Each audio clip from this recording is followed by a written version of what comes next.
Pemirsa Anda masih bersama Investor Market Opening dan kita lanjutkan dialog bersama Mbak Cisti Mariani, VP Trimegah Priority.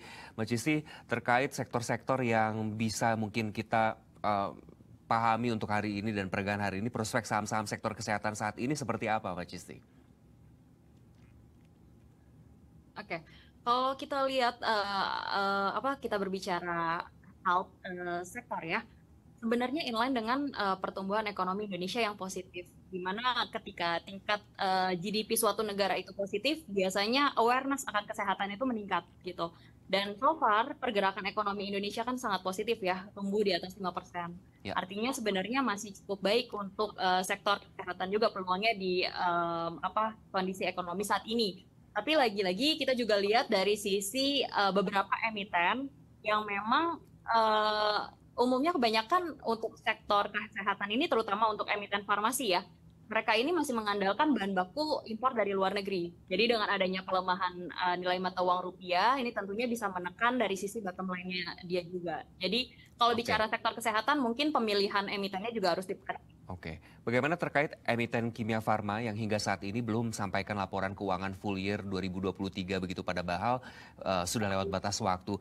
Sebagaimana diatur dalam ketentuan peraturan bursa juga bahwa bursa akan memberikan peringatan tertulis begitu ya Mbak, 3 dan denda sebesar 150 juta dan lain sebagainya. Artinya harusnya lab Q full year itu maksimal dilaporkan 60 hari setelah 31 Desember.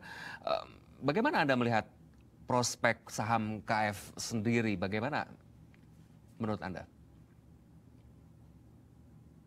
Kalau saya lihat teknikalnya ya, sebenarnya teknikalnya itu tidak mencerminkan kekhawatiran pelaku pasar saat ini gitu ya. Walaupun hari ini koreksinya di atas 3%. Tapi kemarin sempat membentuk yang namanya long white Marubozu candle. Itu sinyal yang bagus untuk bullish continuation.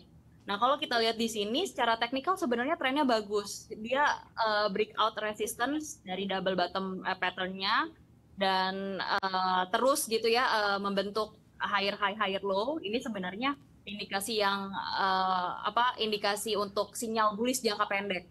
Tapi lagi-lagi secara kalau tadi pertanyaannya adalah long term investing ya tentu kita juga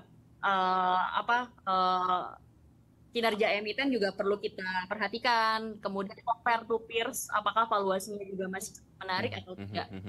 Begitu Tapi juga secara teknikal masih cukup oke begitu ya. Begitupun dengan rencana RUPS yang baru nanti tanggal 20 Juni, apakah ini akan juga mendongkrak emiten tersebut? Oke, untuk rencana RUPS memang biasanya katalis dari suatu emiten yang melakukan aksi korporasi akan direspon juga ya oleh investor. Tapi again, balik lagi aksi korporasinya itu yang seperti apa? Kalau misalnya RUPS itu akan membahas seputar kinerjanya dia yang memang growing, ternyata growth-nya sesuai dengan ekspektasi, mungkin akan direspon positif. Tapi kalau memang ternyata RUPS-nya tidak membahas hal demikian atau lebih ke tone negatif, mungkin juga KFI juga ada potensi untuk melanjutkan tren bearish jangka panjangnya. Karena secara jangka panjang dia masih bearish. Menarikkah masih untuk dikoleksi saham ini? Oke, tergantung dari kacamata seorang trader atau investor. Kalau untuk investor mungkin lebih ke wait and see ya. Tapi kalau untuk trader, momentum pelemahan mungkin boleh dimanfaatkan untuk di buy on weakness. Nah, untuk saat ini mungkin boleh ditunggu dulu akumulasi kembali ketika udah mulai menyentuh supportnya di 770. Baik, kita sekarang beralih ke saham sektor transportasi, Mbak Cisti, menjadi satu-satunya yang mengalami kenaikan begitu. Apakah ini sebetulnya dipengaruhi adanya libur panjang hari Waisak atau long weekend besok yang membuat investor ragu untuk melakukan net buying? Oke, kalau kita bicara historical ya, sebenarnya hari libur panjang, momentum hari raya, entah itu hari raya Lebaran atau Natal di akhir tahun, dan ini bertepatan dengan long weekend juga ya. Sebenarnya bisa dikatakan ini katalis yang positif untuk emiten-emiten di sektor transportasi gitu ya.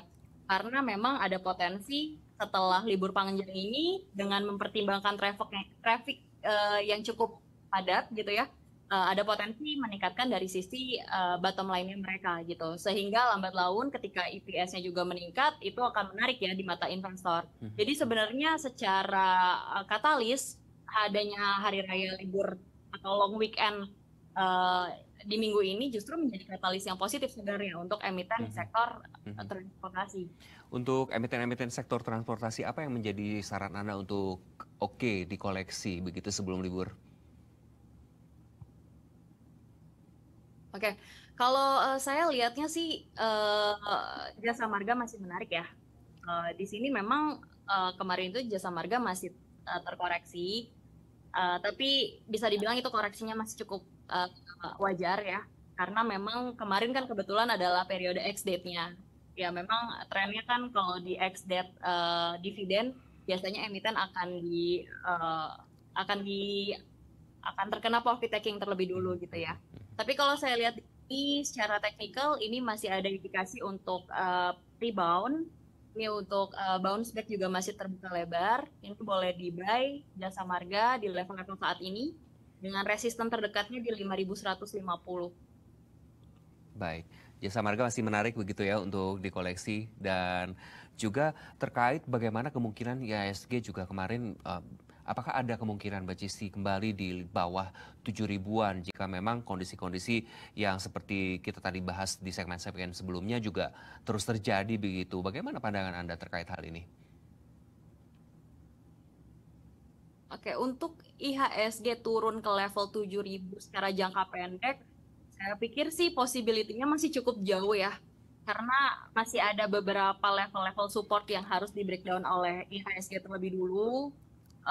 Terus kalau kita lihat juga dari faktor eksternalnya gitu ya, yang cenderungnya mempengaruhi IHSG juga, sebenarnya kekhawatiran di market kan udah mulai mereda ya. Tapi again balik lagi ke tensi geopolitiknya seperti apa gitu. Mhm, Karena dengan mhm, mhm, tensi geopolitik yang masih cukup besar, tentu kan bisa mengerek harga minyak naik juga gitu ya. mhm, Kemudian juga mempertimbangkan dari tightening monetary policy-nya US itu sendiri dan juga tentunya kondisi ekonomi dalam negeri kita gitu. Jadi oke. secara overall bahkan dari mid to long term menurut saya sih untuk IHSG ke 7.000 masih cukup jauh lah.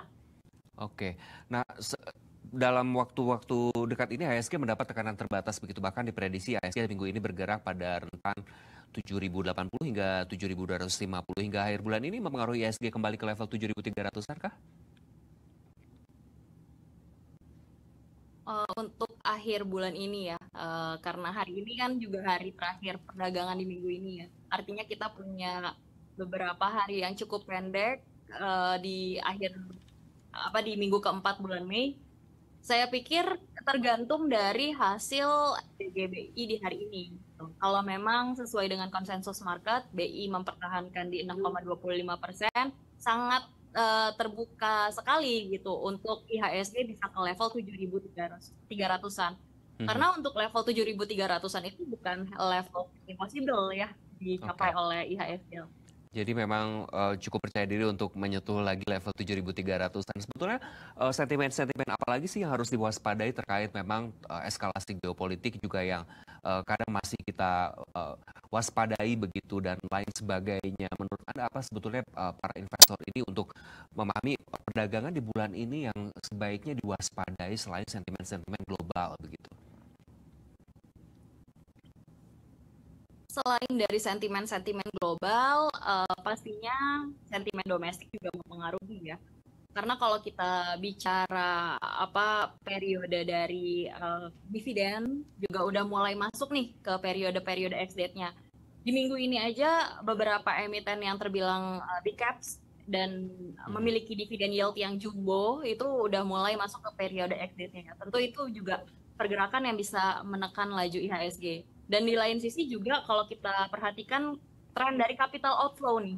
Jadi memang justru keputusannya tuh di hari ini gitu. Apakah RDG dari BI sendiri itu tetap mempertahankan BI rate di 6,25% atau tidak? Oke. Karena Mhm. nextnya kita juga akan concern kepada currency stability yang tentunya bisa mempengaruhi capital outflow juga gitu. Baik, sekarang pertanyaan terakhir Mbak Cisti. Prediksi Anda untuk perdagangan IHSG hari ini dan sektor-sektor apa saja dan emiten apa terkait sektor tersebut yang layak untuk dikoleksi?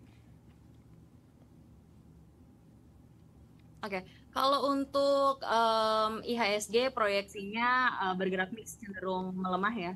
Support kuatnya itu ada di 7150, resistennya di level 7237. Kita lihat apakah posisi IHSG saat nanti perdagangan itu berhasil ditutup breakout level resistennya di 7237. Kalau berhasil breakout, ada potensi minggu depan IHSG bullish gitu. Tapi kalau tidak ya apa terus sebaliknya gitu ya. Bisa melanjutkan tren bearish jangka pendeknya. Nah, untuk rekomendasi dari sektor terlebih dulu, kita masih watchlist saham di sektor perbankan, di mana di sini kalau saya bisa katakan udah cukup menarik ya level yang cukup rendah gitu untuk perbankan. Pertama teman-teman mungkin boleh lihat saham BBRI, ini juga ada indikasi pembalikan arah tren dengan rekomendasinya buy di level-level saat ini. Potensi resisten terdekat ada di 50-50. Kalau breakout resisten tersebut terbuka lebar dia untuk ke 5.400. Baik, terima kasih Mbak Cici Mariani, VB Trimega Priority sudah bergabung bersama IDTV dan selamat kembali beraktivitas. Pemirsa,